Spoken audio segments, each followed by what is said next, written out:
Today I'm going to demonstrate the backwards loop cast on. Always leave a tail in knitting. You're going to weave that in at the end of your project and begin with a slip knot. This is how you make a slip knot.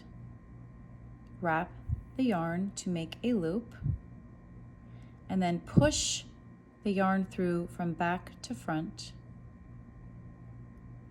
creating a new loop that you tighten. This is how you know it's a slip knot. It can slip to be smaller or bigger. We want our slip knot to fit on the needle, like so. Let me show you that one more time. To make a slip knot, wrap the wool into a nice circle, push the yarn from back to front into a new loop, and tighten. The knot should be able to slip to a smaller size or a larger size. Place it on your needle and tighten. This is called the backwards loop cast on. Leave your tail to the side and just focus on your working yarn, which is attached to your ball of yarn. I'll show you the first one and then I will describe how it's done.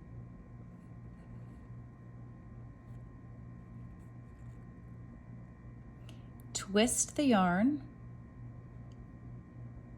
place it on your needle. Twist, place. Twist, place. Twist, place. The advantage of a backwards loop cast on is you don't need to pre-measure a tail. You can just start at the beginning and cast on as many as you need.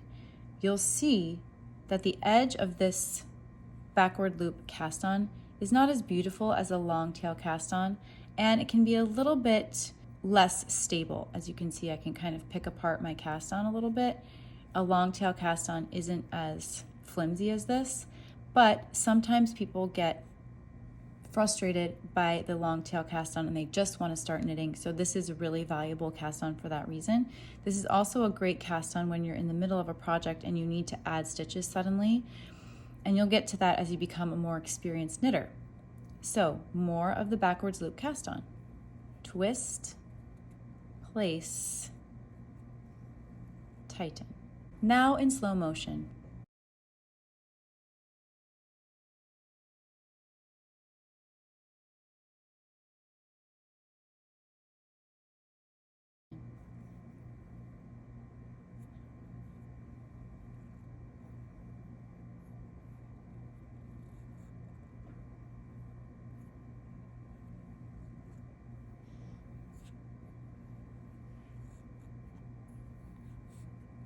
That is the backwards loop cast on.